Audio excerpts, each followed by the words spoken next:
This podcast is part of the Game and Entertainment Network. Visit tgenetwork.net to find the latest episodes from all our shows. It's time for AggroChat, the official podcast of the Tales of the Aggronaut blog and stalwart gaming community, where we talk about stuff and things, and the stuff about the things, and sometimes gaming. I'm Belgast, and let's start the show.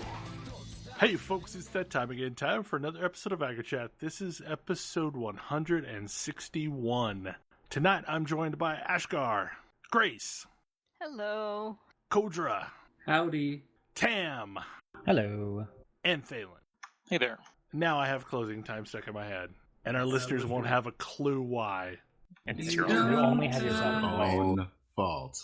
It's not my own fault, it was Kodra's fault. It's not mine. Own it, Belle. I know Own your mistakes. who I want to take me home. That's enough of that. Indeed. Okay. So this week we have an extra special tiny co-host that can't say hi.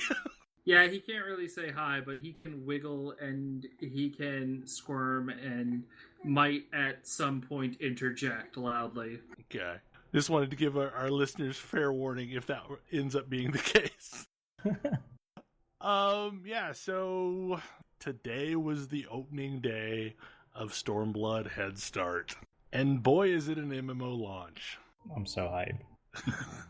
It's definitely an MMO launch. Yeah. And this is the game that finally gave Tam that thing he's always wanted to be, a Red Mage. And instead of trying to get through the main story quest, he's been leveling a Red Mage today. Yeah, it's worked out pretty great, actually. It's probably the right decision, considering... Seems to have worked out better for him than some of the rest of us. Yeah, I started working on Samurai for reasons that I'm sure we'll discuss here in a second. But yeah, like, things opened, and I thought things seemed to be fairly smoothly this morning when I started playing at 5:30. And then you hit a wall. There's a quest called Best Served with Cold Steel, which is the first solo instance quest in the game. And it's part of the Stormblood story anyway. Yeah. And the first one I did was Stormblood. You just can't do it. Like, it doesn't work. And there are lots of reasons that have been announced today, but it still doesn't change the fact that you just kind of hit a wall where you can't progress. And the interesting thing has been that, like, all manner of superstitions have worked their way into this system. Oh, yeah, of course.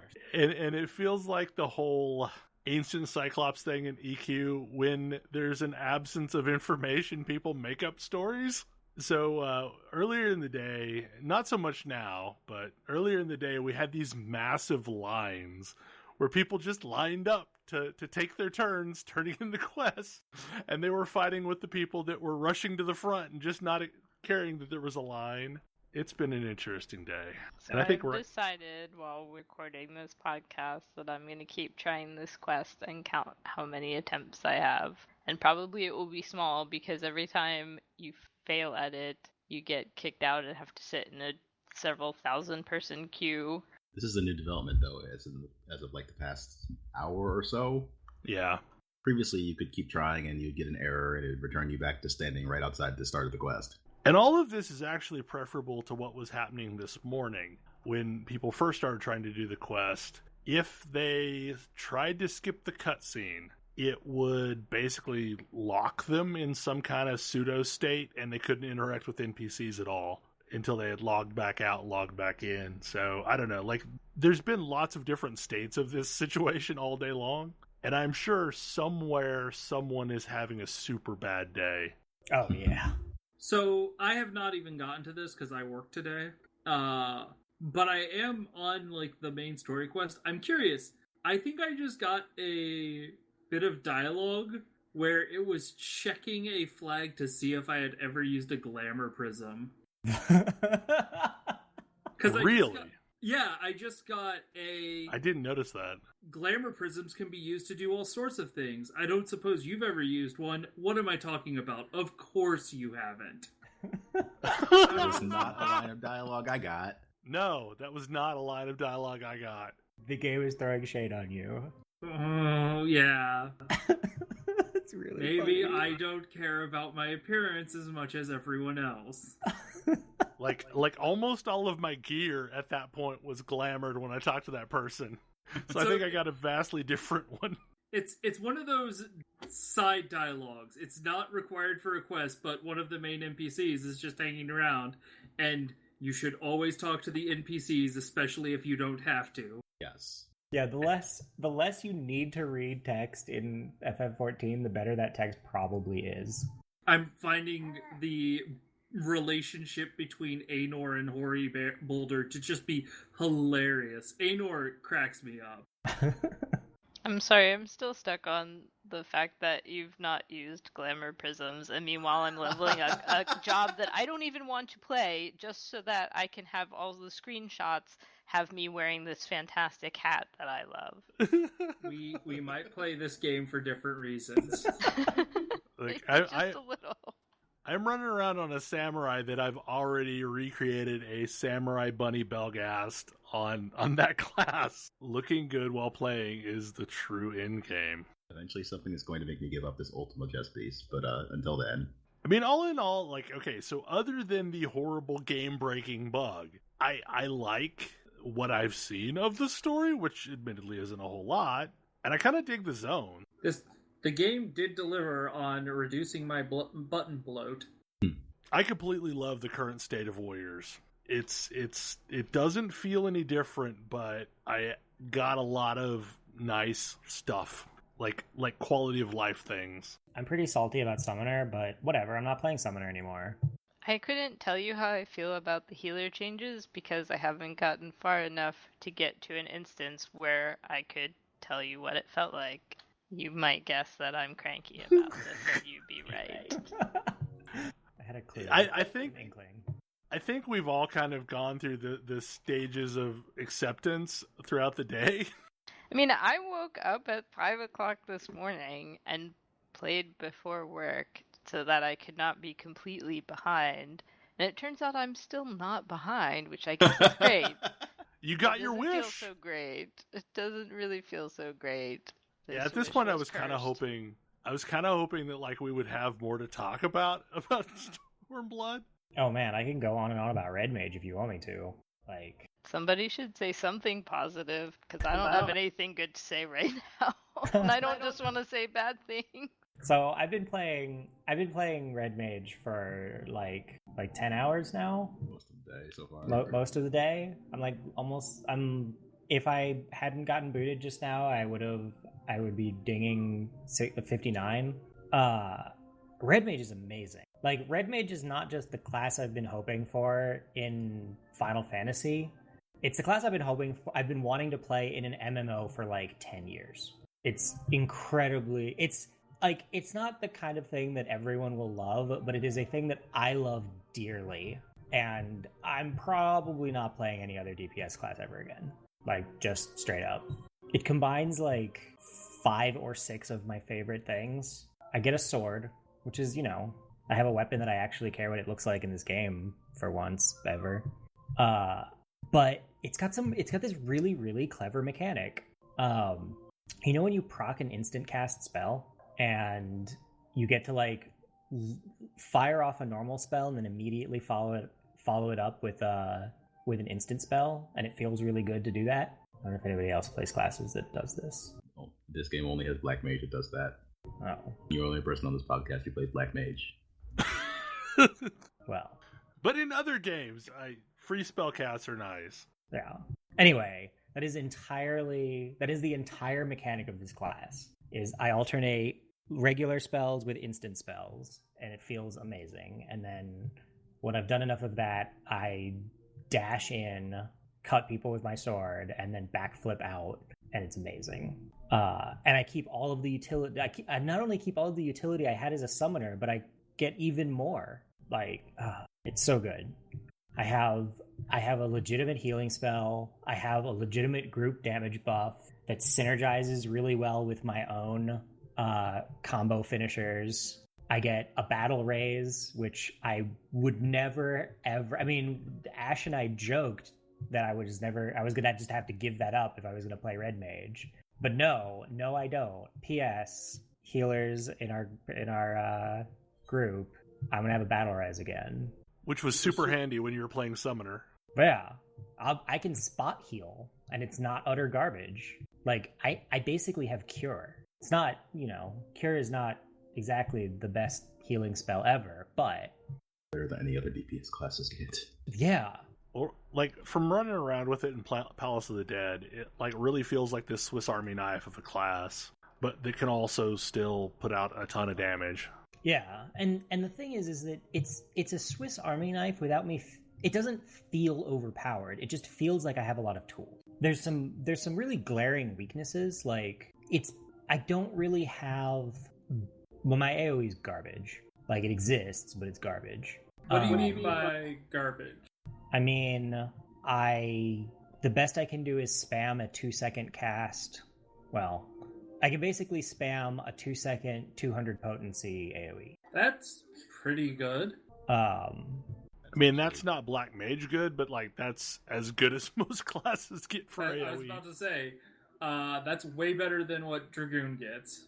That's fair. Also, you have even have an AoE melee skill. I do have an AoE melee skill, which is incredibly awkward to use. Like what do you mean by incredibly awkward? It's a cone. It's a frontal cone. That's probably better than what I'm dealing with. Again, yeah, you're not Black Mage, but you are still probably above average. Yeah, that's fair. Like, I wish I had a cone. I have a line. You have a PB AoE? No, it's a line. It's like literally draws a line. Okay, well that's terrible. Yes, it like Dragoons had 2 AoEs, one of which was really powerful, one of which really wasn't powerful at all, but was a better hit pattern, and they kept the powerful but horrible hit pattern and made it weaker. Well, that's what Dragoons get for being annoying in towns all the time. That's what they get for having an entire expansion that was just them. Yeah, but now we're just going to have Samurai do it because they have a cone that combos into 2 different circular AoEs. So they can just spam their circular AoEs in town. I do love my my group damage buff, though. It's on a 2-minute cooldown and lasts 20 seconds, but it's a little awkward. It's a little awkward. It increases my magic damage by 10%, and the physical damage dealt by nearby party members by 10%. Both effects are reduced by 20% every 4 seconds, over 20 seconds, which is really funny to me. Because I've got, there's a right time to use it. Right. But basically, I get to fire out all of these instant cast spells. I leap around. I dash in with a rapier. I'm super stylish. They even made the kind of they even made an ability that I have that I normally hate, which is just a flat damage on a cooldown, like flat instant cast off global cooldown damage on a cooldown, which is not the most exciting thing. Still made that a button I like pressing. So basically the Scathe attack. Yeah. It's way slower than Scathe, but... Well, similarly, I'm really digging Samurai so far. The abilities are kind of madness, but I like them. They're non-positional. They just kind of have a really, really, really slow build-up to something ungodly powerful. Yeah, I feel like Samurai is more of a ramp-up than Monk. And then when they're done, they get to start all over again, rather than sitting at Grease Lightning 3 the whole time. Yeah, but that one attack is really powerful. It's really, really strong. Like, it can one-shot a lot of things. That's really fun. But, like, in a long fight, all I've really done with this is Palace of the Dead. So, basically, Palace of the Dead bosses, I can get to that super powerful attack maybe twice during one of those. They have a really nice cooldown that lets you use it quickly. There's a Samurai cooldown that lets you use your weapon skills without combo requirements. Yeah, but it doesn't affect it does. Really? Itself, but you can absolutely hit your 3 combo ends. Is Ash quiet for anyone else? Yeah. Okay. Testing. That's better. So basically, I could use that ability and then hit the 3 abilities that give me my symbols and then get right back there? Yep. Okay. I had looked at that and I've used it a few times, but that did not dawn on me that, I could just go hit the ones that actually give me the symbol. It's a weird class. I kind of like that it has a very low cooldown dash and backdash. That's cool. On the Samurai? Yes. All right. Well, I guess I might try another DPS class. I mean, like, there's a reason why I do the Samurai Bell transmog all the time, because, like, that's always kind of been my player fantasy. And not the traditional, like, robe-wearing samurai, but, like, the armored shogun style. Yeah. And I could absolutely do that. And now it makes more sense. Likely to get some of that armor as a warrior than a samurai. Right. But I'm fine with that. I have my store-bought outfit that goes well with my bunny helm. But it's pretty cool. Like, so far, I've not made it far. This is basically the thing that I've been doing in place of actually playing the thing I wanted to play. I'm just hoping that by the time I get back from my trip that things have stabilized and everything's good. Seems likely. So another thing that happened this week is E3. And we talked a little bit about this in the last show, because they keep making those shows start earlier and earlier. But this week we got basically the lion's share of all of the shows. EA, Sony, Microsoft. Had we talked about EA last week? I think we did. A little bit. We got Devolver. I mean, Devolver definitely did a thing. They did, in fact, do a thing. They paid money to do that thing. They paid lots of money to do that thing. Yeah, that wasn't cheap, that thing they did. I've never seen that much fake blood in an E3 presentation. Me neither. They're working really hard to maintain their edgelord reputation. Yeah. I'm just saying. That's one way to put it. I mean, it was basically the Tim and Eric show of E3. It was like what, an hour of Dadaist humor? It was no. It was like not 15 minutes. minutes. It was only about 20 minutes. Okay. Yeah. I thought we just checked out of it in 20 minutes. It was actually an hour. over. Oh, okay. Yeah, and the thing is like they really didn't even show off any games.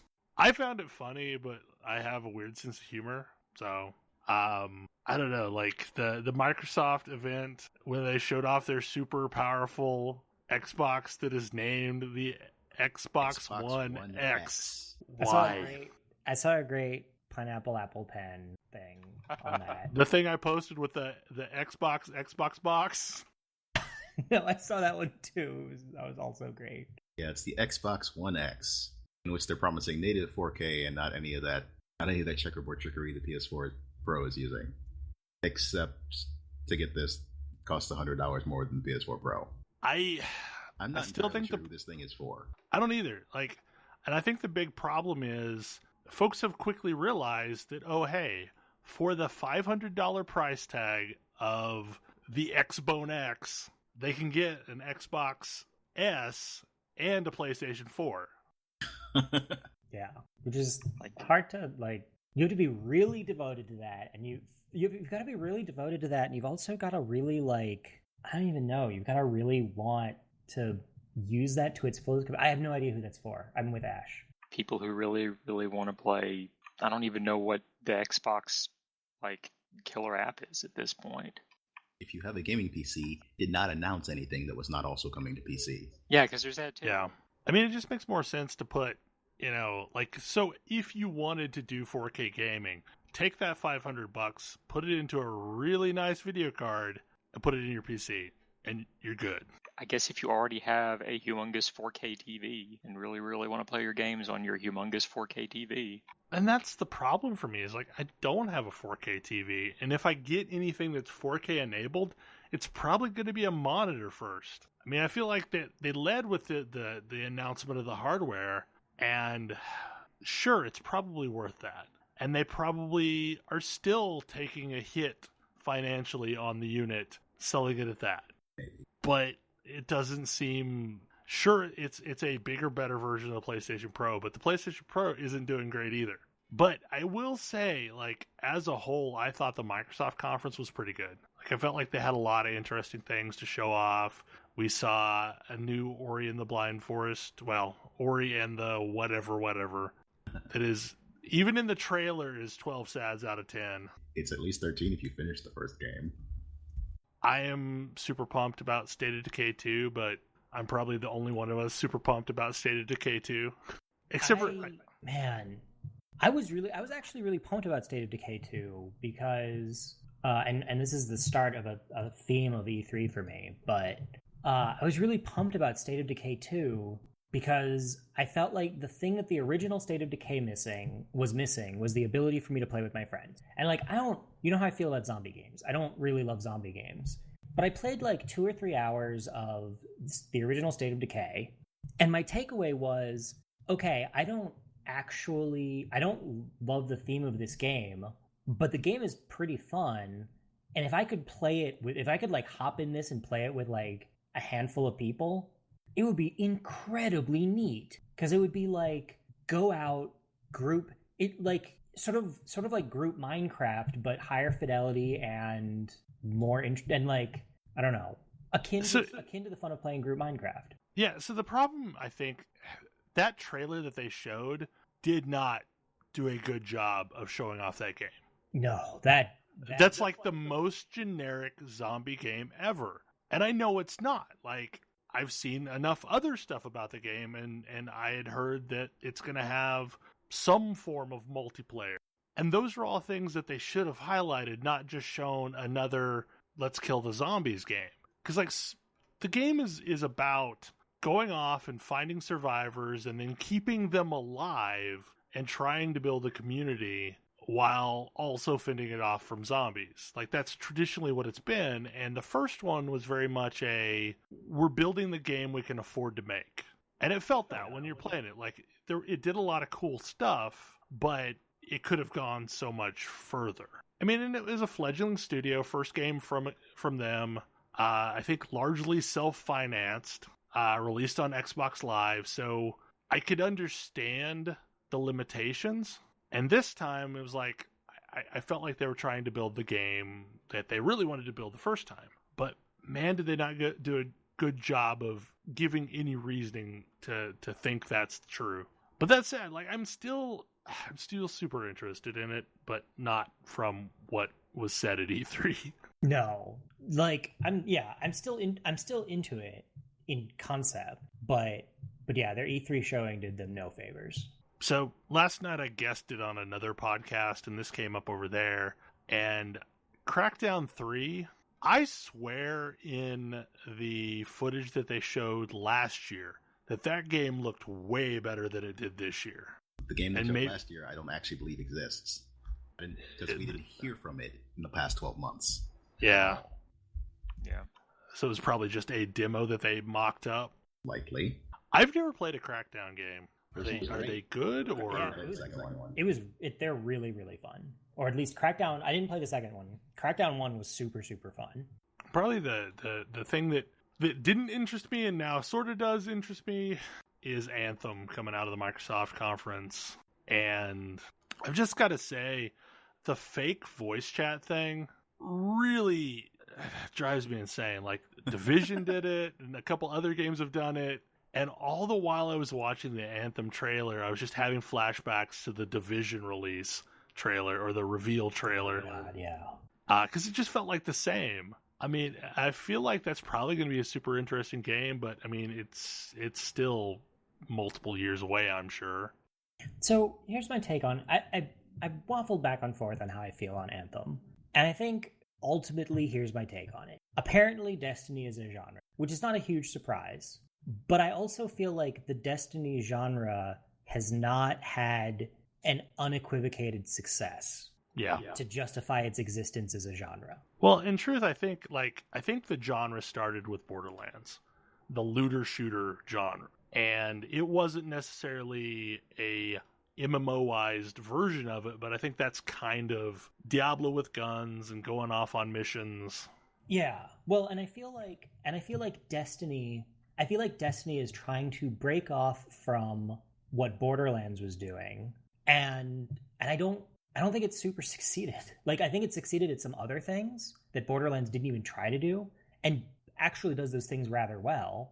PvP being one, raid content, as my understanding, being another that Borderlands doesn't really do. It sort of does it.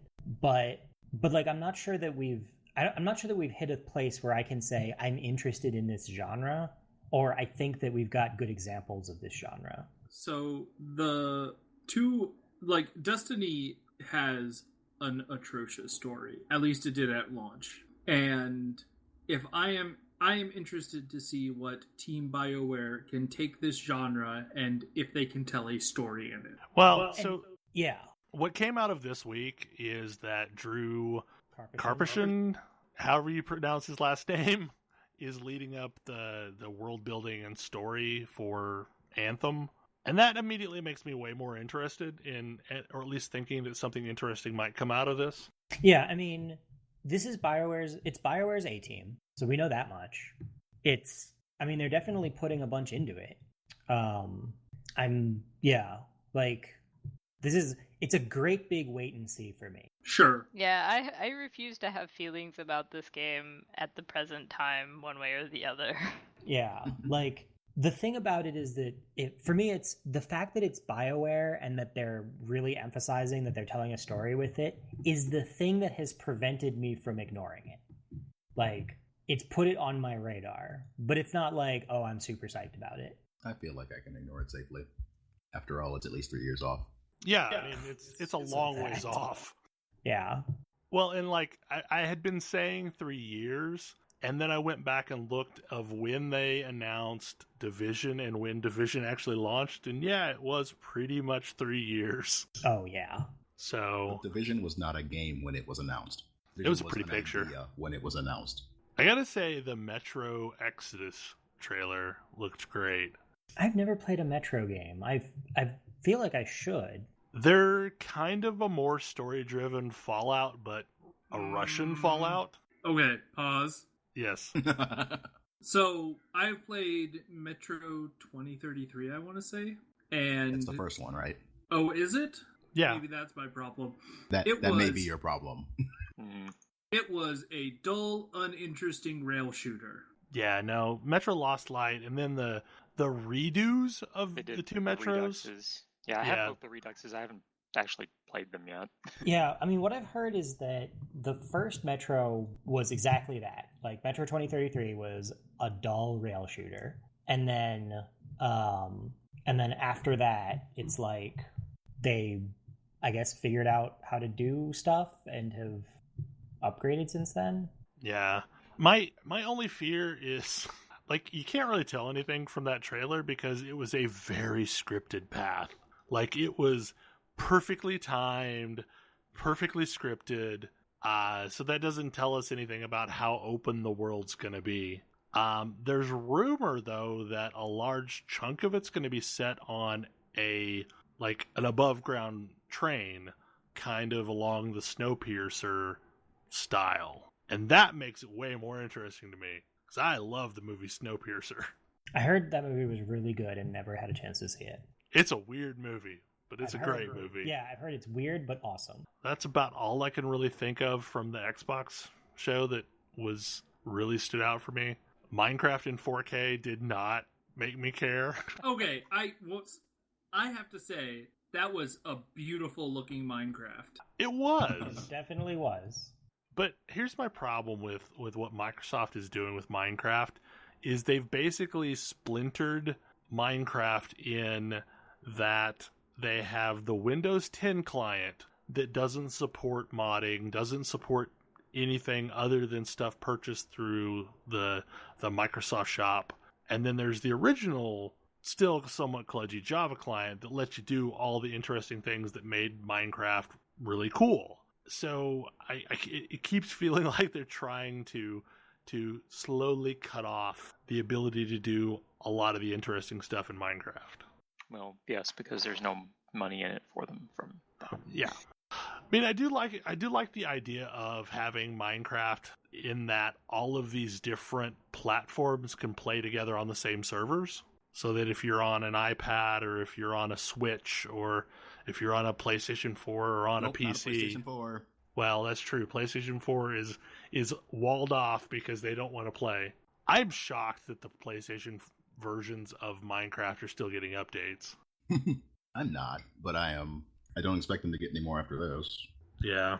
They kind of drew a line on the sand on that one. Well, so I have heard that the no crossplay might be more on Sony's side than on Microsoft's side. It changes with the year. Oh. It changes with the year, it changes with the game. One of the two of them decides to be trenchant. They don't like to play ball with each other. They're perfectly happy to play ball with everyone else. They really just don't like playing ball with each other. And one or the other is going to come up with a reason not to. Last year, it was good guy Sony saying they were open to do crossplay. This year, it's good guy. Doesn't have crossplay with the PC version. Yeah, they're both perfectly open to do crossplay on their terms, but they're both not used to having. They're both neither used to nor interested in taking anybody else's terms or coming to compromises because neither of them really have to. Which is unfortunate because, I mean, it would be nice to have things like Final Fantasy XIV on the PlayStation or the Xbox One. And I've heard that Microsoft is interested in that, but I'm not sure how they would work that out. That's kind of a funny case. They worked it out for FF11 because the Xbox 360 was desperate for anything coming out of Japan. Yeah. So you could play FF11 on the 360 or the PS2 or the PC. Well, and honestly, Final Fantasy XIV is a bit of a weirdity in that you use a third-party login to play it on a console. It's not actually tied to your PSN account. Well, once you log in for the first time, it is permanently tied. Right, but you still have to do the initial login. And most of the other games that I've played, like, Skyforge, for example, it's tied to my PSN account. It doesn't know anything about my PC account. This was the year of really weird E3 shows. Yes. Are we about to talk about Devolver? Well, we already talked about Devolver, but Bethesda was really weird too. Yeah, Bethesda wasn't a lot less... I mean, it was a lot less weird than Devolver, but it was still pretty weird. We don't have a whole lot to show, so here's a spectacle of a Bethesda land, so distract you from that fact. Yeah. I was not distracted. So, wait a second. Because what I will say about Bethesda is they did not show anything that wasn't coming out within 6 months. It's true. It's true. That is not true for some of these other shows. They were more than willing to, sell really hyped up, vaporware. Sure. And Bethesda did not do that to their credit. It's true. Also, I feel like they showed several things that, for example, they spent a decent amount of time on ESO Morrowind, and it literally just came out. So, sure. I mean, I guess it makes sense. Yeah. To their credit, they only showed stuff that was coming out this year, but also that means that there wasn't that much stuff to show. Well, and I think their calculation was that people were going to be a lot more excited about Doom VR and Fallout 4 VR than they seem to be after the show. That's the case.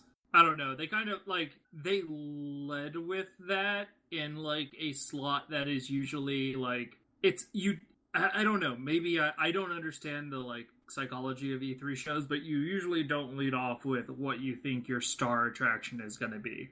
And I think they rightly gauged that their star attraction would be Wolfenstein 2, which is what they ended the show with. Yeah.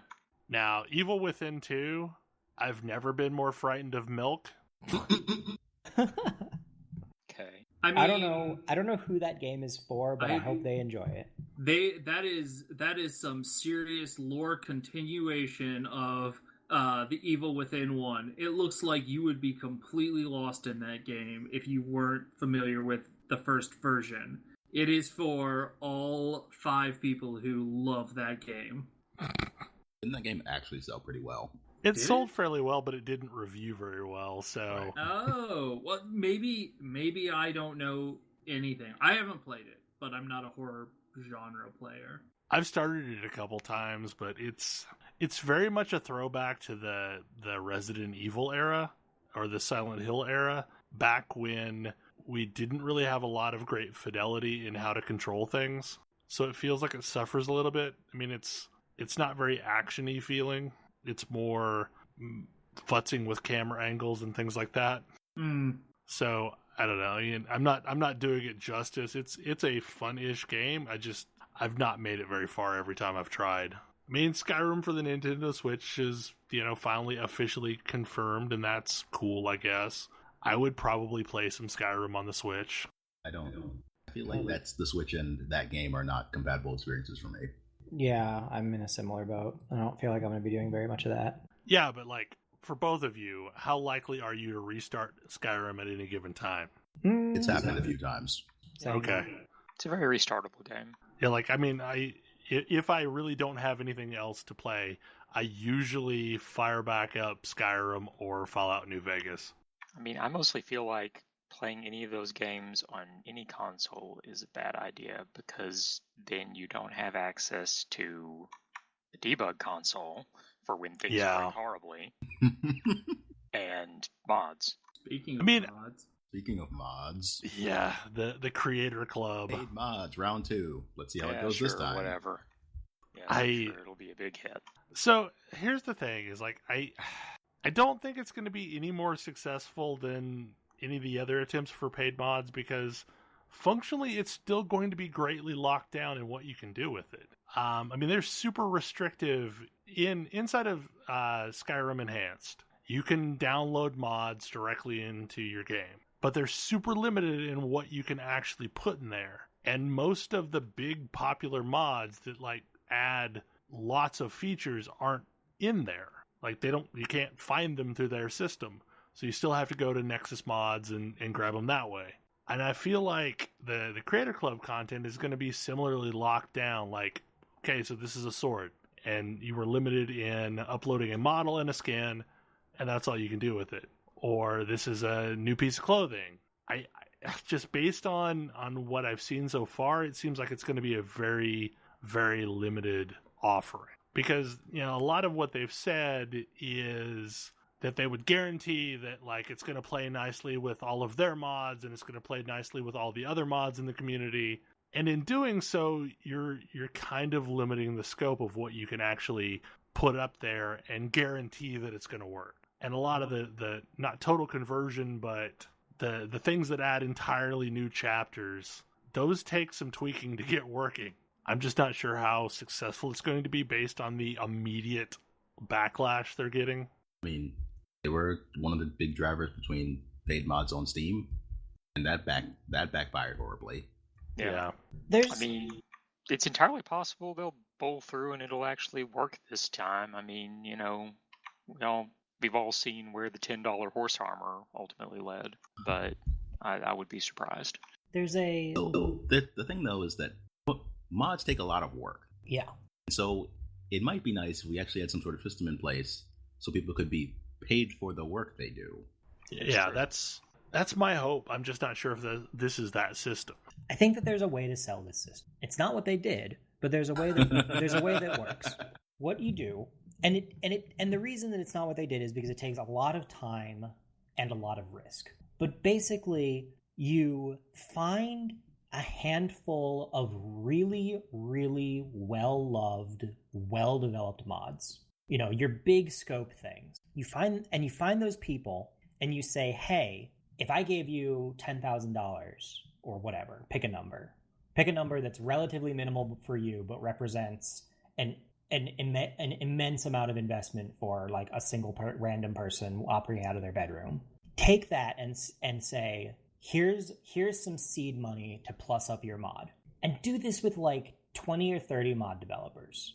Make an investment in your mod community. That's going to spread like wildfire. If you as a studio are putting in seed money for the best mods to really plus up those mods, and then in return, those mods become premium mods. So it's okay, these are premium mods developed by the community. They're good enough that we wanted to help them out, and because we think they're good enough, we'll charge for them, the nicer version. And then when you announce this kind of thing publicly, it's hey, check out all of these cool mods. Oh, and you can play them with the Skyrim you already own for just $5. And you're wow, that thing is amazing. It's only $5, and it's a whole new story for me to play. It's basically a Skyrim expansion. Or hey, it's the thing I always wanted in Skyrim. And then it's like, okay, now you got some PR, now you got some good buzz, and some good buzz to accompany the pill that you're making people swallow of paid mods. Yeah. But yeah, because just coming out and saying, hey, we want you to pay for something that you're used to being completely free doesn't work real well. That's why they tried very hard not to say that. Yeah, they did try very hard not to say it, but it dripped through everything they said. Whereas, hey, we're trying to boost our community, and we want, the exact thing that Ash just said. We want to make sure that our mod community can be supported by you, our players. Like, that's a much better sell. Yeah. And the thing is what's shocking is somebody who did this fairly well was Sony Online Entertainment before the Daybreak stuff. They had a decent creator community, and there was a way to basically create cosmetic stuff for EverQuest, EverQuest 2, a few other games, but most of what I had interaction with was EverQuest 2, and it was all either cosmetic armor or housing stuff, but it was super high quality, and the profit share was, from what I've heard, extremely good, to where the lion's share of it's going back to the creator, and the prices themselves were super reasonable. Like, it wasn't outrageous. It's not a $25 horse in, World of Warcraft. It was like, $3 to, I think the highest thing I ever saw was like $8. Yeah, I mean, it's a long game thing. It's one of those, like, okay, you get people to swallow the little pill, and then 5 years from now, you've got, you've basically got your community making you money by writing your expansions for you. But the problem there is, like, Valve has done things like this. Like, they had a creator program where you could get things in, like, CSGO or Dota 2. Yeah. Except over time, it has gotten gradually worse and worse to be a creator in this system. Makes you wonder if it's going to break down at some point. How does it get worse for a creator? I'm not actually familiar. They have been gradually reducing the creator share of all of these things over time. I think there is a way to do this, and I'm hoping they find it, because, I mean, I've donated to lots of mods or add-on developers or, things in the past that, like, I really wanted to continue working, and it wasn't much, but, like, I don't mind the concept of supporting the developer. Patreon has been pretty good for this. Yeah. Let's see. Quick Champions, I am just not that interested in. They would love abilities. Yeah, like, they would love me to be interested in it, but yeah, no. I will say, I feel about that game, by the way. It's Quake with Overwatch abilities. I mean, that's basically what it is. Mm-hmm. Yeah. I'm interested in the standalone Dishonored expansion. Yes. Doesn't that not going to make any sense unless you play Dishonored 2? Probably won't. Yeah, I'm going to assume not. And decent. I don't know. I don't know if they'll change this. I think that one of the weirdest choices they made with Dishonored 2 is making the story of that make absolutely no sense and seem like a weird, random, wild goose chase unless you played all of the DLC of the first one. Like, that's an incredibly weird choice, and I don't actually think it was a great one. But it also, this standalone thing looks like they're doing some really important stuff, so who knows? It will be interesting to see the tale of Billy Lurk. Yeah, I mean, I've seen part of the tale of Billy Lurk in the Dishonored 1 DLC, and I totally want more because she was awesome. I think that the big WTF moment was Dowd's alive. Yeah. I don't know. The highlight of the show, though, for what was the Wolfenstein 2 New Colossus, for me at least. I mean, I'm excited about it. I'm going to play it, but I do think it's frustrating the decisions they've made with that game. It continues the trend that I mentioned of games I was really hyped about that E3 made me less hyped about. Yeah, and me on the other side, I could not be more hyped for this game. I wasn't sure what it would turn into, but like, no, I'm down. I'm all about it. It definitely feels like it undercuts New Order quite a bit. Yeah, and I gotta say, like, the fact that it immediately takes Caroline out of the armor suit and then gives it to BJ irks me a lot. Yeah. Yeah. Like, I would have rather them leave BJ dead and we play Caroline. That'd work. Yes. I'd be all over that. And I think there's a non-zero amount of chance that you will have a turning point in the game at which point you can choose to play as BJ or Caroline. I think that would be really cool. I don't have a ton of hope for it, but I think that's a direction they could Other take option, maybe BJ doesn't survive the first chapter. So, It clearly does, because all of the shots were of like mid-game him talking to people. Yeah. So I guess they wouldn't take up that much.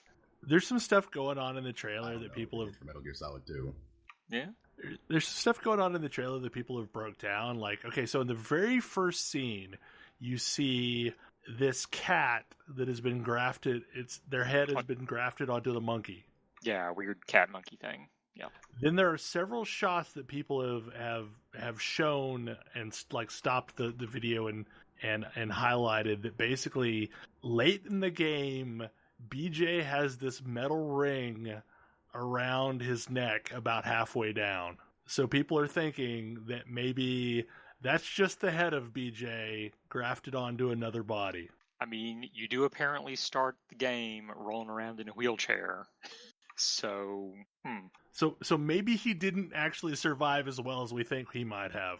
I mean, Anyways, I'm excited because Wolfenstein: A New Order was very fun, and I thought they did a lot of interesting things with it, and I kind of want to see what they continue to do with it. yeah. I feel like there are many games I could play if I just wanted to shoot people in uniforms with guns, and that, much like A New Order had to, the new Colossus is going to have to prove to me that it's different in some interesting, compelling way than any of these other games that I also don't really play that much, wherein I shoot uniformed soldier guys with guns. PlayStation Show had a lot of interesting stuff too. I wish I'd spent less time on VR. Yeah, no, like I'm just not interested in the VR stuff, other than that mouse guard game, Moss. Yeah, where you're basically like you're not playing the mouse, you're playing someone helping the mouse. Yeah, I don't know what that game was, but it looked awesome. Yeah, like that was kind of the only part of the VR that I really cared about. I just really hope it's not VR only. Yeah, that's what I was all going the to say. marketing is VR though, so we'll see.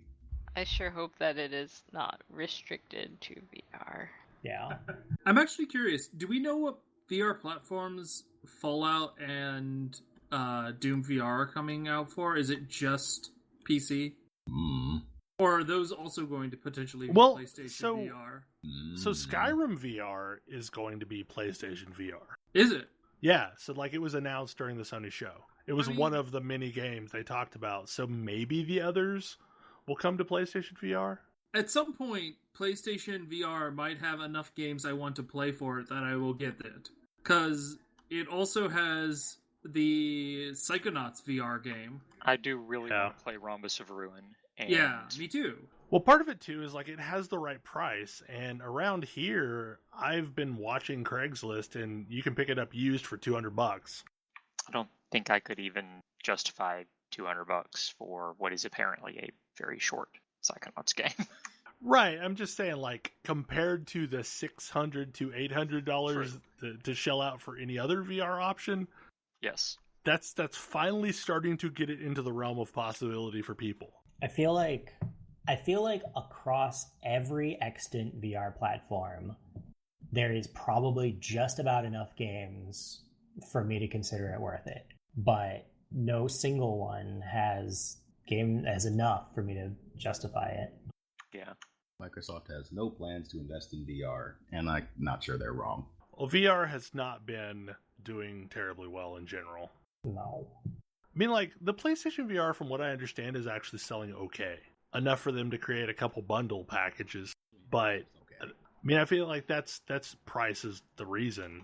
Detroit looks awesome. Ooh, yes. I have been so excited for Detroit. I mean, basically, I've been excited for Detroit ever since I played Heavy Rain. I mean, this is probably a game I'm going to get to play with my wife, because she is an avid Grey's Anatomy fan. Yeah, I picked up on that too. And the lead character in the trailer is Jesse Williams. That technology is fascinating to me, by the way. The ability to translate, like, human actors into a video game now. We've come a long way with that. We have. This is the first time that a Crystal Dynamics game looks like it's actually got a really heavy focus on the game as well as just the cool tech of making people look like other people in the game. Because Beyond Two Souls, I think, was them, right? And that game, I don't know, it just didn't play terribly well. Yeah, I couldn't tell exactly what the gameplay in that game was based on the trailers. It just looked like a branching narrative, which is a game that I will play. Yeah. It almost kind of reminded me as this weird amalgam between Watch Dogs and Red Faction Guerrilla, of all things. Because, like, you've got all these little paths that you can take to, like, either sabotage or help, but it definitely looks cool. I'm all about the transhuman story that it's trying to tell. Oh, yeah. Become human. I'm not a huge fan of Uncharted, so it looks like an interesting Uncharted, but I've bounced heavily off of all of them so far. I haven't played Uncharted in a real long time. I really liked 2. A lot of people really liked 2. But I never played 3. I mean, 2 was great. I was going to say, Spider-Man looked amazing. Yeah. Spider-Man games have a tendency to be every bit as good as the movies aren't. Well, okay, so this one's got something else going on. To make a Spider-Man game, quite frankly. Yeah. Did you catch Miles Morales? How could you not? It was a really unsubtle cameo. Yeah, it's super unsubtle, but like I am kind of hoping that this game is basically going to be the way to hand the torch off from Peter Parker to Miles Morales. I mean, they'd have to like have any continuity at all with Spider-Man games. Well, also Marvel's never going to get rid of Peter Parker. It's just, they'll be perfect. They're perfectly willing to have both of them existing and let both do their thing for a while. But it's a fair dose of wishful thinking. Yeah, I don't know how much attention you're paying to Marvel Comics, but their next big event after Captain America is a Nazi finishes is the old versions of the characters show up and meet the new versions of the characters, and something comes from that. Sigh. And I probably sound a lot more cynical about that than I really... Because, I like the old versions of the characters. I don't like the new versions of the characters. So probably the old versions of the characters punching the new version in the face? No, it sounds like mostly they're going to be like... It's not going to be fighting each other. I sure hope it's not. That would be dumb. We've had enough of that. It sure seems like the old version of Captain America should punch this new one in the face. Well, yes. Well, this one's going to be gone and replaced by good Steve again by the end of the story, one way or another. I actually can't remember if Captain America is one of the ones that they're doing. But it's going to be like, old Thor and new Jane Foster Thor and Bruce Banner Hulk, who is currently dead, and Amadeus Cho Hulk, and a bunch of stuff like that. Captain Marvel and Captain Marvel. Look, currently dead is the only way you can describe things like that in comics. Yes. We're basicly down to Uncle Ben as people who are allowed to stay dead permanently. Batman's parents. This is sort of why This is sort of why it's really hard for me to take comics seriously. Well, you say Batman's parents. Oh. But Bruce recently got to travel to an alternate universe where he was the one that died and his parents stayed alive and got to meet his dad, who was very proud of him, and sacrificed himself to a wall of white antimatter to save Bruce. So Bruce had to meet his dad just so that he could watch him die again? Pretty much. But he got to hear that his dad was proud of him first, so... Can't get a break. Yep. I don't think his dad told Bruce that his mom had become the Joker, so there is that. That is just the weirdest turn of events. Just saying. Flashpoint was really, really weird. Comics are very weird. Yeah, but, you kind of just accept that. Yeah, I don't. That's why I don't read comics. Yeah, it's understandable. If you can't handle the entire world being turned upside down on a weekly basis, and comics are just maybe not. Is pretty specific to the big two superhero comics. Like, you know, if you want something where the story actually matters and people will stay dead, etc., you know, you could read something like Saga or Astro City. Yeah, like because they're totally self-contained and creator-owned, so they actually get to tell a story. Yeah. I mean, the otherwise known as indie space is full of really good storytelling. Yeah, I mean, for me, it's sort of like this is what happens when you refuse to let a story end. Is you get this like constant limbo of, well, you can't really take death seriously, and you can't really take any plot twists or events seriously because they're just going to get undone. And like, what does any of it mean? You basically have to be willing to let, you know, what are the immediate repercussions of this, and I know that the hero is going to get out of this. The question is how. Yeah, well, like, the hero is going to get out of this, but also not going to change meaningfully. Not permanently. They will always ultimately revert to the mean. Yeah, and it's like, okay, so then it's like, not only do you not have, it's like you don't have character arcs, you don't have, I don't know, like I don't know what. It's hard for me to figure out what story you're telling at that point. Well, the other thing is, there are characters that are allowed to change, and it's the characters that are B and C list characters. And the problem that arises is if one changes into something that becomes really popular, then they shoot then it's locked, list, and then they're not allowed to change anymore. That's what happened to the X-Men. Yeah. Because like all sorts of crazy stuff was allowed to happen in the X-Men in the 70s and 80s that was entirely meant to be permanent.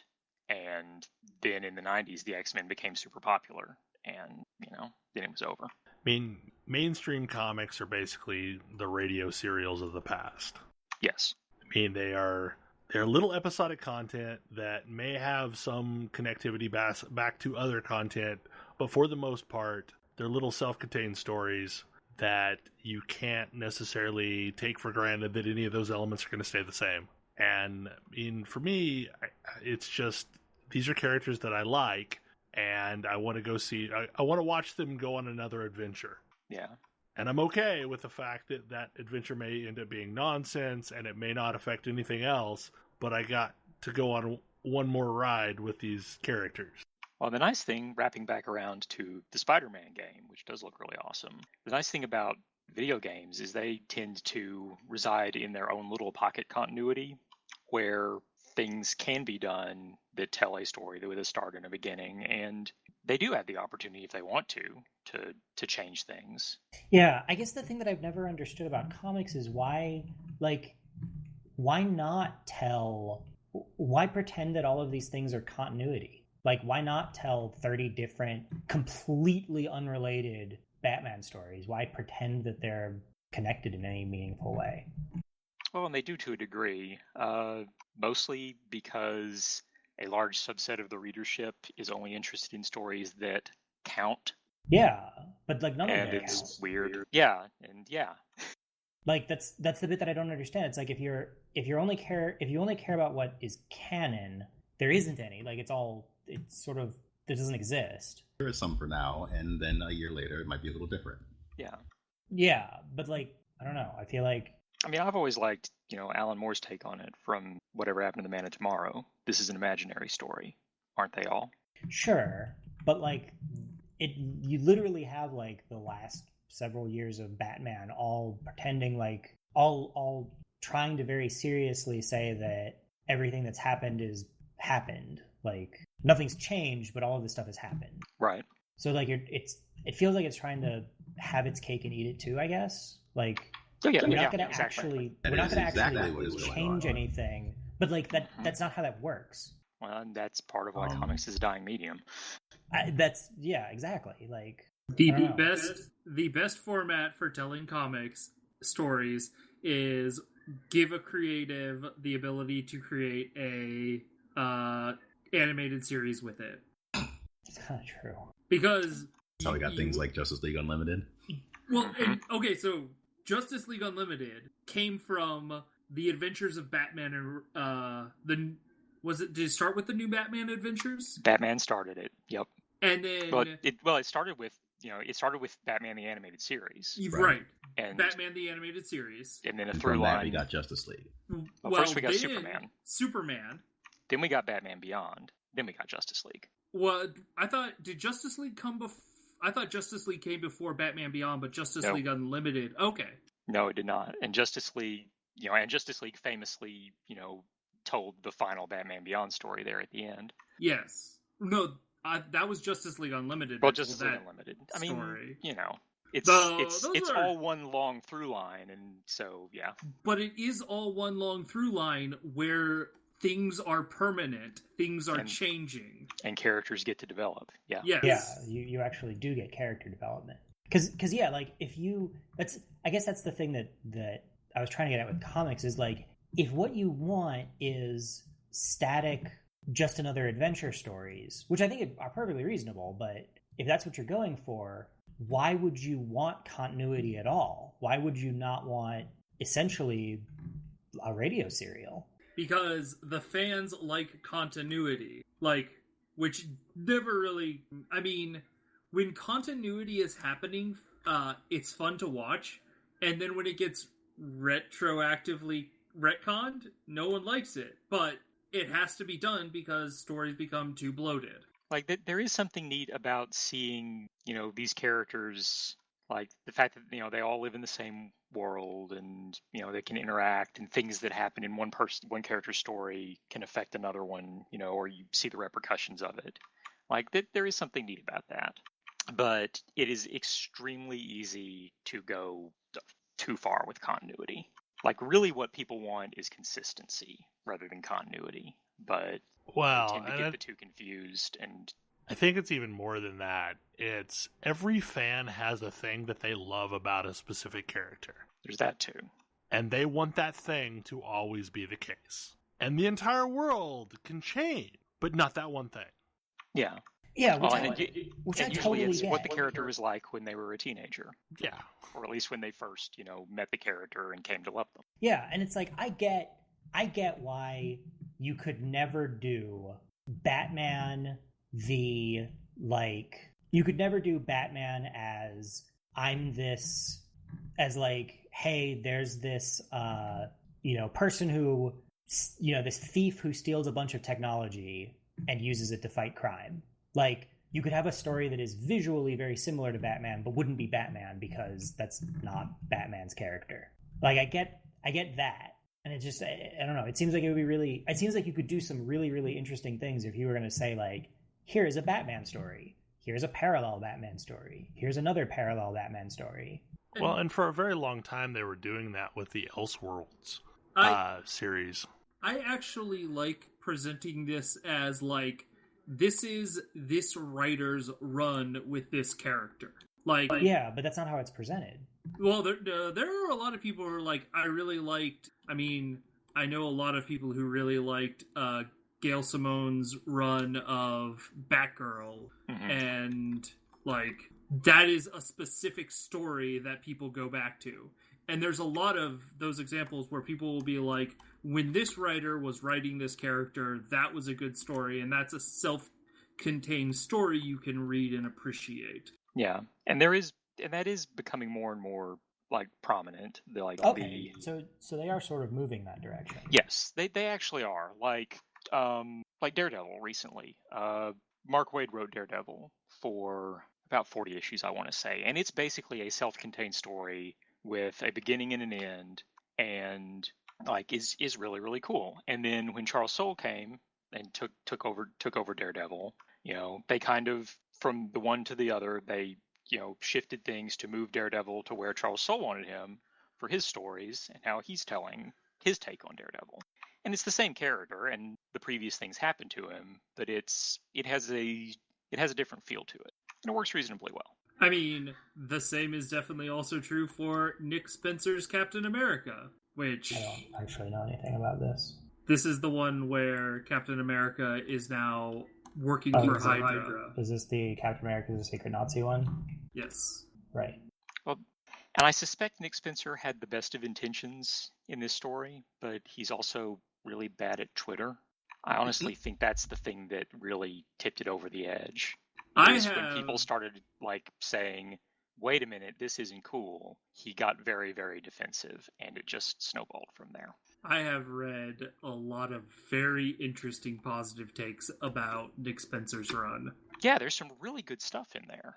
Like, one of the very first things he did was take the there's a group of characters, the Sons of the Serpent, that, like, the very first time they showed up in Captain America back in the 70s, they were in an alley beating up an illegal immigrant. Like, their whole thing is they're incredibly racist and, down on immigration and so forth. And they show up basically murdering people trying to cross the border between Mexico and the U.S. And Captain Sam Wilson, Captain America, formerly the Falcon, gets into conflict with them. Well, so I heard, from, I think it's at Rodimus, talking about how, the analysis of Captain America Sam Wilson through the lens of, toxic white allyship in racial struggles. Yeah. And how it really is about, it really mirrors that dynamic a lot. And that's maybe why a lot of people are very uncomfortable with it. Yeah. There were people, when that story with the Sons of the Serpent, hit, there were a lot of, people complaining that it was making people who are against illegal immigration out to be, supervillains, which, and yeah, I can definitely see why a lot of people are uncomfortable with Nick Spencer's take on things. But I think he's trying to say some really interesting things, and I think he's honestly succeeding a lot, but he's also getting really defensive when people, challenge him on whether some of these things are honestly good ideas, and that doesn't go so well. No matter what you create, someone will love it and someone will hate it. Yes. And the majority of people probably won't care about it either way. Yep. So that was a tangent. Surprise. The Spider-Man game looks really, really amazing. The Spider-Man game does look really, really amazing. And the two aspects of it that I liked the most were, one, it got the wisecracking that Spider-Man does. That's just his character pretty good. Like, it felt right. Feature. Yeah. Like, it felt good, though. Like, there are times when a game or something tries to do it and it just feels annoying and it just feels bratty. Yeah, it's real easy to make Spider-Man seem either way too corny or way too mean. And also all of the takedown options that were non-lethal, because that's also a Spider-Man thing. Spider-Man does not kill people. This is very, very important. But moving on, that Nintendo show. Hey, wait, what? There's a really important thing. Horizon Zero Dawn. Oh, that's right. Yeah. We didn't even talk about that yet. Yeah. There's going to be more. There's a bunch of stuff we haven't talked about here. Grace will thump me. I will hunt you down. There's not a lot to say about it because there isn't a lot to it yet. A lot about it. Yeah. Sure. But we're getting more. It exists. We're getting more. Shut up and take my money. Yeah. I don't know what it's about, but if Aloy wants answers, I want answers. It's the Bannock, isn't it? Yeah, it's in the frozen north of the Bannock, and I'm pretty excited to see what happens there. Yep, I'll take it. I was surprisingly interested in God of War as well. God of War Dad Edition? Yeah. God of War Norse Edition. Yep. Mostly because I thought it was interesting as they were going through some of the play to where, your son is on your back and he's doing stuff for you while you're climbing. That seemed like an interesting mechanic. That's pretty cool. God of War and Cub? Yeah, basically that's what it seemed like. Okay. I mean, so, maybe this is a tangent, but there's, I'm seeing more and more games that are, showing something other than things teenagers will find cool. A game where you play as a dad and you're running around with your child is definitely not something I would have seen 10 years ago. And I think that's really cool. Yeah, this looks like a God of War game I might actually be interested in playing. Yeah. And it looks like it doesn't look the standard God of Warfare. It looks like it's maybe more of a open worldy, almost seemed like it would be kind of witchery in the way the combat looked. God of War games were pretty well tuned, or at least the first three were. Yeah. They told a story. So what else haven't we covered from the Sony presser? that wants to be Hunter World covered. is there. Monster Hunter World is kind of an interesting thing for them to show.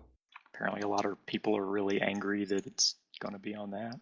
Well, whatever. They can be angry as they want. It's And been don't that think Monster that's Hunter game that is started not, on. Monster Hunter may have started on the PS2. Cough, cough. Anyway, yeah. Like, I'm just, interested in a Monster Hunter game, like another Monster Hunter game coming here. It's true, especially when they said Double Cross is not coming here. And then they clarified is no plans currently to come here. Mm. I would love Just to the thing play they said about Cross before it came here and stories before they came here. True. I would love to play a Monster Hunter game with a tutorial and a control scheme that made sense. Like, every time I've tried to play a I'm Monster not Hunter placing any game... bets on either of those things. Yeah, like... Tutorial maybe. I don't expect it to control any better. Like, I feel like Monster Hunter could be potentially really cool. It's got a bunch of really neat features. They're just not explained and super inaccessible. Hey, if you want to play a Monster Hunter with a tutorial and a control scheme, have you heard about Dauntless? No. That was not entirely sarcasm. Dauntless is a PC Monster Hunter-like game coming out. We talked a little bit about it around PAX South time. I think it's just about to go into like some Founders Alpha. And that's in August, so it's got some time. And I think about the only other thing is that Shadow of Colossus. Shadow of the Colossus is getting a remake. Another one. It got an HD release last year, not last year, on the PS3. So now they're appear to be entirely remaking it for the PS4. So they aren't stuck with PS2 era models. Seems reasonable. I mean, I like Shadow of the Colossus. Yeah. And I guess there's talk once again of there being additional Colossi. I haven't heard a lot of news about that since the show. Days Gone looks like a game I would probably like. It's I Sons of saw- Anarchy I saw meets that game. Walking Dead. I saw that game and I was like, this is the most Bell game. I don't know if I want to play this game. They're doing something interesting, at least in that you're not necessarily, like, the goal isn't necessarily to fight the zombies. You're kind of using the zombies as a weapon in many cases in that trailer, where you're like sicking the zombies on other people and also trying not to get hit by, or eaten by them yourself. I don't know. Like, it looked like it wouldn't be too much stealth for me, but it definitely has some of that sneaking around aspect. Anything else from the Sony presser before we move on? Since I got in trouble last time. I can't think of anything else they showed. Yeah. I was looking at a list, and I guess the list was partial because it didn't have Horizon on it. That is an egregious omission. It's a bad list. Okay, Nintendo. I feel like this was the conference that I was most universally happy with. Throw your hat at a frog. You can be a freaking dinosaur. I feel like I didn't see anything that I wasn't expecting to see at the Nintendo presser. Except But for like, that. what? Throwing my hat Mario across? Odyssey trailer. Yeah, I mean, that was weird.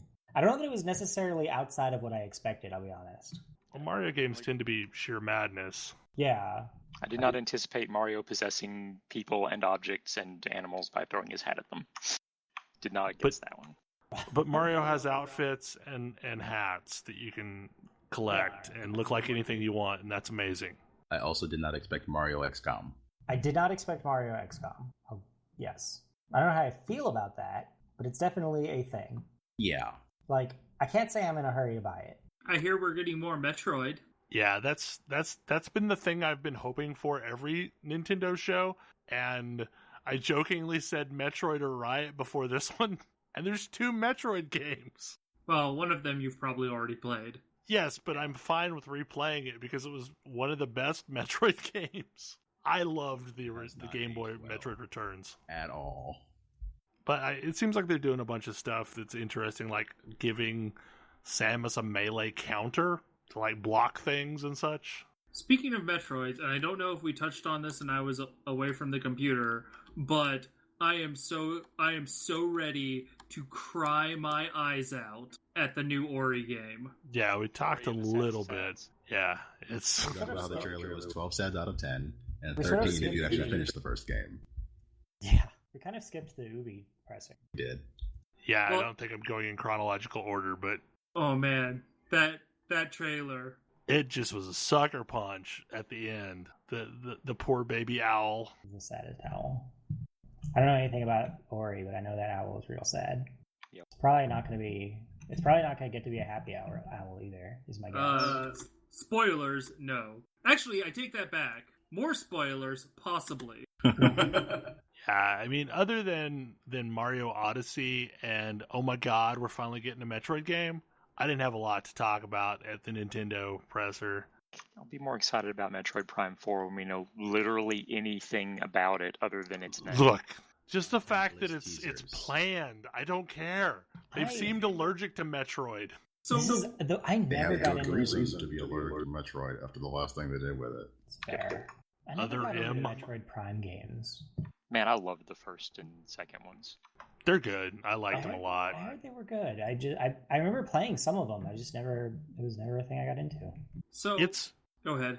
It's probably one of the best cases where you take the feel of a 2D game and translate it to 3D. Yeah, and I think I just never had, like, they were the first Metroid games I played, and so I was like, I don't really get this. You're not bought into the franchise at that point. Yeah. No, like Metroid Prime was the first Metroid game that I played, and I loved it. Yeah, I mean, I think that's really cool. Like, I don't have anything against them. I just never got into them. I loved the fight against Ridley in the first Metroid Prime. That fight was sweet. It kind of makes me want to dust off my GameCube Yeah, I know. and replay them because I don't think they exist on anything else, do they? Taken off of the Wii, but that was it. Yeah, they released them. Okay, that's at least a format that I can play on something that I have hooked up right now. Well, I mean, for that matter, like, the Wii is actually backwards compatible with the GameCube anyway, so... But the Wii U is not, so... Yeah, all I have hooked up right now is a Wii U. You... Okay, so Ubisoft. I only remember one thing from the Ubisoft presser. Is that they're liars? Yeah. That's the only thing that I don't. Was there anything else other than the game I never thought I'd see? They spent time talking about other things, but I couldn't tell you what any of them were. More information about Far Cry 5. Mario plus Rabbids. Mario plus Yeah. Rabbids. Mario XCOM.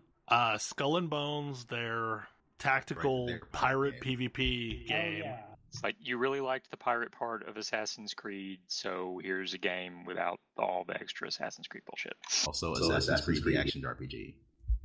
Yeah. Set in Egypt. Yeah. I would probably like it better as an action RPG. What, Assassin's Creed? Yeah.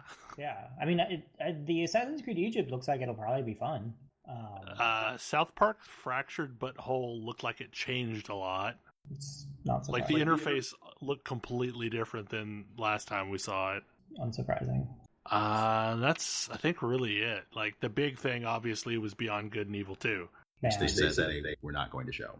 Quote. Go ahead. I've never played Beyond Good and Evil, so, like, and Beyond other than everyone saying, oh, you should play this game, that I never really had a hook into the universe as to why I would care.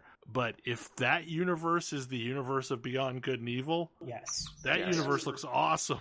It is. It is. We've been Beyond- desperately wanting this game for so long for a reason. Yeah. Beyond Good and Evil is like. The second best Zelda game, not called Zelda. Yeah. Yeah. There's that. But also, for me, like, Beyond Good and Evil is like Horizon Zero Dawn before Horizon Zero Dawn. Mm.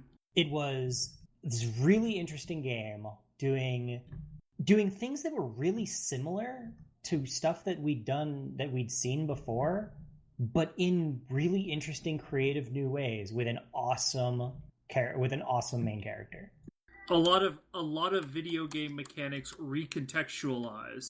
That's the one game I played through almost entirely pacifist, because all you're really doing is taking pictures of things for a lot of it, but you're sneaking around like big government facilities to take pictures of things. You're not selling me on it right now. You can also beat things up with your staff. You can also beat Okay. things up with your staff. Don't worry. Okay. That's the thing I would do. You can do combat. Yeah. Yeah. Okay, good. And it's really cool Zelda combat. Zelda and fighting game inspired combat. Like if the Zelda combat folks had been into fighting games more, that's what Beyond Good and Evil's fighting would have been like. less gadgets, more like Street Fighter-y combos. So I was very excited to see this trailer, but then I read that this was day 0 of development for this game. And I'm like, we saw a trailer, I want to say 9 years ago? So Yeah. they aren't making any promises yet. No, they're really not. Yes, the sequel was announced in 2008. Wow. With a teaser trailer. Mm-hmm. Like, this was a longer trailer, but it is still just a trailer. Yeah, I mean, you could see the guy that came up on stage. He has wanted to make this game for longer than some of the people who saw that trailer have been alive. Yep. Well, and I thought I had heard that this is basically going to be a prequel, not a sequel. Yes. Yes. Which is fine, because there are lots of very unanswered questions about the history of the characters from the first game. Yeah. Something we didn't talk about at all during the Sony thing was we got a new Destiny 2 trailer. The more I see of that game, the more it grows on me. I feel like they keep trying to drill home that they have a story now. They really want to convince me. I mean, that's Yeah. an important thing for them to say, frankly. Yeah. Yeah. Like, I saw 2 things about Destiny this E3 that made me more interested in it. I saw a gun that seemed like just a regular gun that shot stuff that wasn't bullets. I saw a bunch of other guns that didn't look like just normal guns and looked like they might shoot things that weren't just normal bullets. And I saw story being told in gameplay. And like, all right. I mean, that was enough to secure a purchase from me. Like this E3 definitely changed my take on that. And I'm hoping for that. The other thing that happened with E3 is that the Battlenet pre-orders officially started, and people are paying for that with Blizzard cash left and right, and it's continuing to drive up the price of tokens. I think at one point when they first announced it, tokens were going for 165,000 gold. Well. Yeah. To put that into some context, when I bought my stash of those tokens, I think I paid max of around 35,000 gold. Yeah, wow. So, That's about yeah. what they were at the launch of Legion. Yeah. So it's going to be interesting to see if they continue to go up like this as Blizzard keeps putting more stuff through the Battlenet system. Because I think you can only buy digital goods with the token money. So like obviously packs of cards in Hearthstone and stuff like that. And this may be the first full game that's been released since the system went in, because it went in after Overwatch. Yeah. But it's been interesting to see, because like there's a lot of people that are really happy that they can farm gold in World of Warcraft and buy Destiny 2 with it.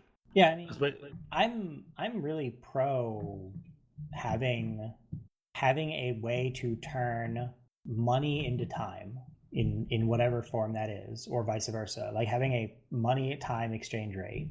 I mean, it's one of the things that I'm really glad they added in Final Fantasy. The ability to buy a character boost. It's like, I know that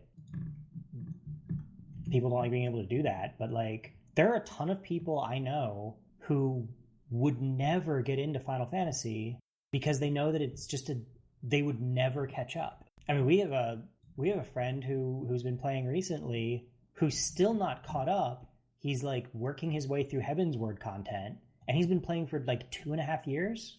Yeah. Like he started playing it on and off 2.5 years ago and is still not caught up. He's excited that being caught up is like within sight. At least Heavensward is much shorter than all of the content for A Realm Reborn. It's true, but it's Not sort of that why. much shorter. Yeah, well, I mean, it's still a lot. It's probably not going to take you 2 years. But also I appreciate being able to, for myself, being able to try out a class or level up a class without having to grind my face off through Palace of the Dead yet again. I mean, I like Palace of the Dead. I'm glad it exists, but oh wow, have I done a lot of it at this point. I understand. I have also done a lot of it. I mean, and that's not just the fact that I've spent 12 hours now, basically exclusively in Palace of the Dead today. Well, that certainly doesn't help. I feel like Palace of the Dead is only something workable because we've known the alternative, which, just wasn't viable or fate grinding. Yeah. I mean, we had somebody else who were thinking about getting into the game, and the only reason that I'm thinking that I recommended it was because of that boost. Yeah. Because it's like, okay, we can get you within arm's reach of caught up. If this turns out to be something that you find is interesting, it's like, okay, this is a jump that can be done, versus like, hey, we'd love to play with you in several months, because there's no like quick route to. Well, and that's the challenge of story gating something, because you just have to go through so much story. Yeah. You can kind of help people out in between, but there's just a lot of story. Mm-hmm. And it's good story, but like, I was talking with Vexa, and she was like, yeah, I mean, the story's really good, but it feels like a grind to me because it's the thing gating me from playing with my friends. Yeah. And so I'm like, and, I don't want to skip it because I know it's good, but it feels like a grind. It's like, yeah, I totally get that. So the thing I wonder is, like, if you pay for the story unlocks, does that stuff all show up in your in-room where you can watch through the cutscenes? Presumably, it grants you completion of all the quests. Yeah, like, so then that might not be super bad. That's a really fragmented way to experience it, though.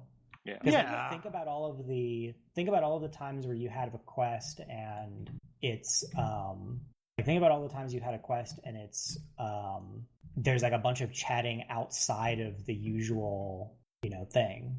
Right. Like they haven't gone to a cutscene. It's far from optimal, but like you would at least get some of the major elements.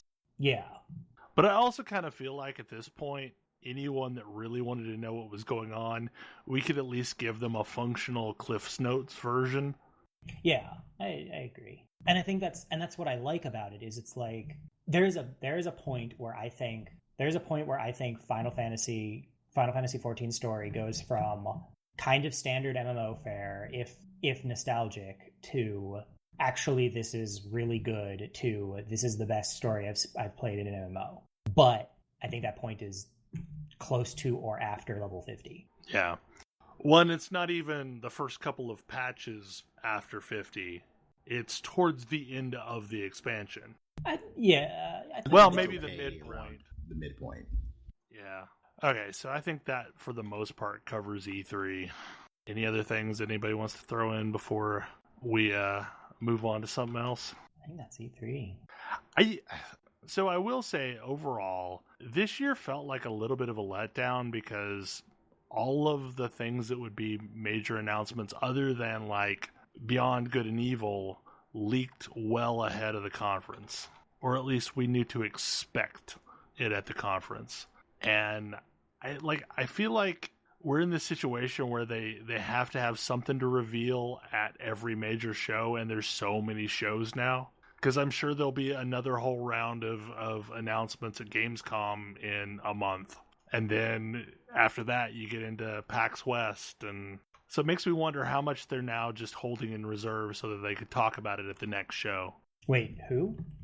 Anyone, any developer. Oh, that just the news cycle is such that... Yeah. I mean, because we didn't see anything about Last of Us 2, other than a picture of Ellie in a different trailer, like montage. I don't know. Like, it just seems like maybe they're holding back things just so that they have something to talk about at these other shows. Okay, Ash, you have said you were playing a lot more Disgaea. I'm playing more Disgaea 5. How does it play on the Switch? It plays pretty well. I mean, it's a tactical strategy RPG, so originally released on the PS4, so it's not out of the ordinary for, standard isometric game. Yeah. As I play that game, it gradually shows me more and more systems. And this has meant some silly things. Like at first, you fight things, you get levels. You use skills, your skills also level up. You use weapons, your weapons level up. You get hit, your armor levels up. Eventually, you get the Disgaea thing. You can go into items and make them stronger by beating up enemies inside of the items. But there are also other things that I didn't really know about before starting. Like, you have a strategy assembly where you can pass bills that let you do various things. Some of these are simple, like assign this character a subclass. Some of these are a little harder, like make the item shop carry better items. That's awesome. And one of the big ones is reincarnate a character. So do characters have permadeath? No. When you reincarnate them, they start again with level 1, some boost depending on how many levels they had before. I believe the level cap is like 3 9s, and none of my characters are higher than level 20, so it's not something I'm interested in doing at the time. It's just funny that it's an option. Yep, it's that kind of game. I really do like this game, actually. Even though the most recent character I met is the annoying kid, who thinks he knows better than everyone else. Is this a Yosuke-like? Sort of, but not really. He seems to be trying to be a ninja of some kind, which is mostly fine. I mean, I'm guilty of that on occasion. And like I have no idea what his actual skills are, because he has only shown up as an annoyance and also an enemy. But I know he's one of the characters in my party because he's on the front of the box. Could be like a Fire Emblem thing, where maybe, like... No. There's a bunch of members of my party in Fire Emblem who are on the front of the box, but the first time I did a mission, I like murdered one by accident because it was an enemy instead of talking to them. Look, that's your fault. I'm not going to murder people that are on the front of the box. I mean, I didn't know they were on the front of the box because it didn't come with a box because of the digital version. But I saw the box later and was like, oh, I guess I should have known about that guy. Look, if it's a person in Fire Emblem that has a unique name, you should try not to kill them. Sorry, a unique sprite, I should say. I mean, fair. Though, unless they're the actual boss of its age. Anyway, it's starting to become a nuisance. I suspect that when he actually joins my team, he's not going to be any less of a nuisance. This is that kind of game, unfortunately. You can also, like, bribe bats and stuff to fight with you, right? You can capture them. Oh, you don't have to, like, make a deal with them anymore? I suspect you can bribe them, but maybe I haven't gotten that yet. You get systems as you go on. That's right. But I can capture them now, and that has proved useful. The game I remember the bribing mechanic the most from is, Shin Megami Tensei? Yeah, I mean, this is like, I say bribe, but really it's like, hey, convince the bats to fight with you. And the bat's like, yeah, okay, I'll fight with you. Tiny Bat is considering your offer. It's also like... Have some peach tea. Having played a bit of SMT4 and also Persona 5, Persona 5's bribing of them is really simple in comparison. I don't know. A little off track now. Sky 5, I'm enjoying it. Is the whole different colored squares on the ground and chains of making them change colors, is that still a thing? That is also still a thing. Yep. Introduced that one in like chapter 2 out of something like 20 in the main story. So it's a thing for a while. I mean, that one's been a mechanic since the original game, so yeah. This guy is such a weird series. I think it has a little bit in common with Monster Hunter, in which it was a weird game, and then somehow became popular. All of its sequels are also weird. Yeah, it got popular without getting any less weird, which is a notable feat, really. Well, do we have anything else we want to discuss before wrapping things up? I just want to state on the record that during the recording of this podcast, I attempted to queue for the quest best served with cold steel approximately 100 times. I stopped after 5, and now I'm doing things on a samurai. Oh. It took me this entire podcast to get through 10 levels of Palace of the Dead. Oh. But they were levels 91 to 100, which gave me the million XP I needed to... Yeah, I have done this thing that you were talking about before the podcast of just continuing on up, and I'm on floor 97. It's interesting because there was a point where like spamming the 51 through 60 was the best way to do it, and it looks like true. I'm not sure, because my experiences on floors 70 through 100 have been that they take about 10 minutes less time. Their XP isn't any better, but the XP per time is better. That's not my experience so far. You are lucking out. Am I lucking out? I mean, I believe that I was lucking out because procedurally generated. Yeah. My queue times so far have been I mean, not super long, but way longer than the 51 to 60 queue. Like, that one pops instantly. I'm not talking about queue times, I'm talking about completion time. Yeah, no, I mean, they've taken a while. I mean, I started this before the podcast, and I'm just now to floor 98. So I believe that the dinosaur set takes less time, which I think is, 61 to 70? Might be. But the beast one after that seems like it'd be kind of long. I found it really short, because I've been finding it really short. Well, and the other thing that's made this super long is that we have not had any Pomander of Rages. So we can't just speed up a floor by, going Chimera or whatever that thing is. But we have found several of the hidden chests, so that's good. I mean, I'm frustrated that I can't move the class I actually want to move, but I'm like trying to make the best of it, and I am enjoying Samurai, so bonus. But I'm really hoping that this gets fixed soon. Yeah, me too. Like, I've been enjoying being able to catch up, like, because I knew I was going to be starting at a 10 level deficit, but... Well, and you did this last round, didn't you, with Ninja? No, I'd leveled Ninja before the expansion dropped last time. Okay. And I did burn Ninja in, like, a week. I had Dark Knight up to 50 by the first weekend, but that was mostly running Fates, because Palace of the Dead didn't exist yet. Yeah. Yeah. Then I also ended up not leveling it until way later anyway, but it happened. And part of it is just, when there's other stuff I know I want to do, like story content, Palace of the Dead is really boring.